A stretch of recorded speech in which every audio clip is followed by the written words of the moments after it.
friends, எல்லாருக்கும் வணக்கம். Welcome back to சித்து சமையல். இன்னைக்கு நம்ம சித்து சமையல்ல ரொம்ப சாஃப்ட்டா இடியாப்பம் எப்படி செய்யறதுன்னு பார்க்க போறோம். இது வந்து காலையில பிரேக்ஃபாஸ்ட்டுக்கு, நைட் டின்னருக்குலாம் கூட சாப்பிடலாம். முக்கியமா குழந்தைங்க கூட இது சாப்பிடலாம். ரொம்பவே விரும்பி சாப்பிடுவாங்க குழந்தைங்கலாம். அண்ட் இதுக்கு சைட் டிஷ்னு பார்த்தீங்கன்னா வெஜ் குருமா, நான்வெஜ் குருமா, அதுக்கப்புறம் நான்வெஜ் குழம்பு எல்லாமே நல்லா இருக்கும். அப்படி இல்லை தேங்காய் சட்னி, தேங்காய் பால், இல்லைனா வெறும் சீனி கூட வச்சு சாப்பிடலாம். ரொம்பவே சூப்பராக இருக்கும். சரி வாங்க இது எப்படி செய்யறதுன்னு சொல்லி பார்க்கலாம். வாங்க வீடியோக்குள்ளே போகலாம்.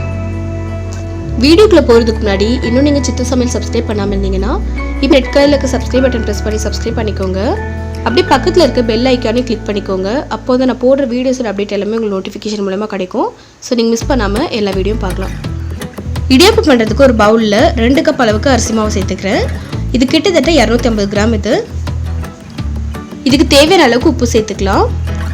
நல்லா சாஃப்டாக இடியாப்பம் வேணும்னா இந்த அரிசி மாவில் ஒரு சின்ன ட்ரிக் இருக்குது. நான் அது கொஞ்சம் நேரம் கழித்து சொல்கிறேன்.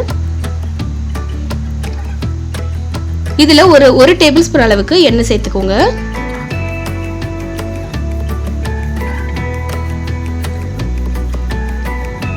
எண்ணெய் சேர்த்துட்டு ஃபர்ஸ்ட் கையை வச்சு நல்லா இந்த மாதிரி மிக்ஸ் பண்ணி விட்டு தண்ணி ஊற்றி பிணைய ஆரம்பிக்கலாம்.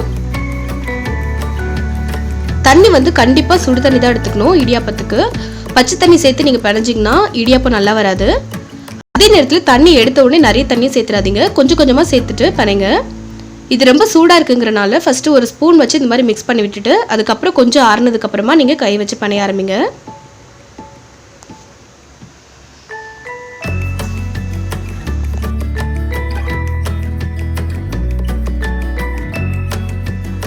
இப்போ வந்து அந்த அரிசி மாவோட ட்ரிக்கு சொல்கிறேன். எப்பவுமே வந்து நம்ம பச்சரிசி மாவு வந்து அரைச்சதுக்கப்புறம் வறுத்துட்டு அப்படியே தான் நம்ம இடியாப்பம் செய்வோம். பட் அந்த மாதிரி செய்யாமல் வறுத்ததுக்கப்புறம் மறுபடியும் ஒரு வாட்டி மிக்ஸி ஜாரில் போட்டு அரைச்சிங்கன்னா அந்த மாவில் நீங்கள் செய்யும்போது ரொம்ப சூப்பராக இருக்கும் இடியாப்பம். நீங்கள் ஒரு வாட்டி இது மாதிரி ட்ரை பண்ணி பாருங்கள். ரொம்ப சாஃப்டாக வரும். இப்போ இந்த மாதிரி கொஞ்சம் கொஞ்சமாக தண்ணி சேர்த்து இந்த பக்குவத்தில் பிணைஞ்சிக்கோங்க. கையில் ஒட்டவும் கூடாது. அதே நேரத்தில் நீங்கள் ப்ரெஸ் பண்ணிங்கன்னா நல்லா சாஃப்டாக போகணும். பாருங்கள் இந்த மாதிரி இருக்கணும். ரொம்பவும் தண்ணியாகவும் இருக்கக்கூடாது, ரொம்பவும் ஹார்டாகவும் இருக்கக்கூடாது. இந்த பக்குவத்தில் இருந்தால் கரெக்டாக இருக்குது. இப்போ நம்ம மாவு ரெடி ஆயிடுச்சு. இப்போ வந்து முறுக்கு குழலில் இந்த மாதிரி குட்டி குட்டி ஓட்டை போட்டு தட்டு கொடுத்துருப்பாங்க. இதுதான் வந்து இடியாப்பம் வச்சு இதை வந்து நம்ம குழலில் சேர்த்துக்கலாம். இதில் வந்து நீங்கள் மாவு வைக்கிறதுக்கு முன்னாடி கொஞ்சம் எண்ணெய் சேர்த்துக்கோங்க. லைட்டாக ஒரு டீஸ்பூன் மட்டும் எண்ணெய் சேர்த்துட்டு எல்லா இடத்துலையும் ஸ்ப்ரெட் பண்ணி விட்டுக்கோங்க. இந்த மாதிரி நீங்கள் பண்ணுறதுனால அதில் வந்து எந்த மாவும் ஒட்டாமல் இருக்கும். பட் எப்படி இருந்தாலும் அடியில் வந்து கொஞ்சம் மாவு ஒட்டும். நீங்கள் சுற்றி முடிச்சதுக்கப்புறம் மறுபடியும் அந்த மாவு கூட எடுத்து மறுபடியும் நீங்கள் இடியாப்பம் சுற்றி எடுத்துருங்க. வேஸ்ட் பண்ண வேண்டாம் எதுவுமே. இப்போ இது உள்ள நம்ம அந்த மாவு வச்சுக்கலாம்.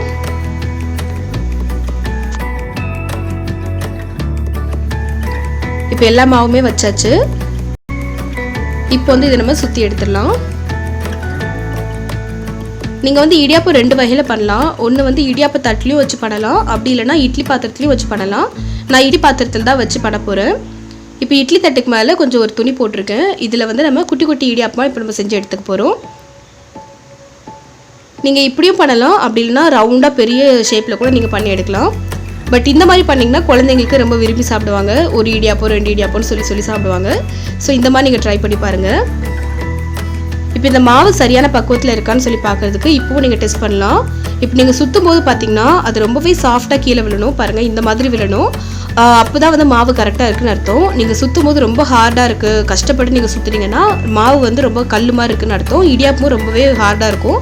ஸோ அதனால் இந்த பக்குவத்தில் இருக்குதான் இங்கே செக் பண்ணி பார்த்துக்கோங்க. இந்த மாவு எந்த அளவுக்கு சாஃப்டாக இருக்கோ அந்த அளவுக்கு உங்கள் இடியாப்பமும் சாஃப்டாக இருக்க போகுது. இப்போ இட்லி பாத்திரத்தில் தண்ணி சூடாயிடுச்சு. நம்ம இந்த தட்டை இட்லி பாத்திரத்தில் வச்சு அவிச்சிட்டுக்கலாம். ஒரு 5 நிமிஷம் ஆவிலே வேக விட்டிங்கன்னா போதும். கரெக்டாக நம்ம இடியாப்பம் சூப்பராக ரெடி ஆயிரும்.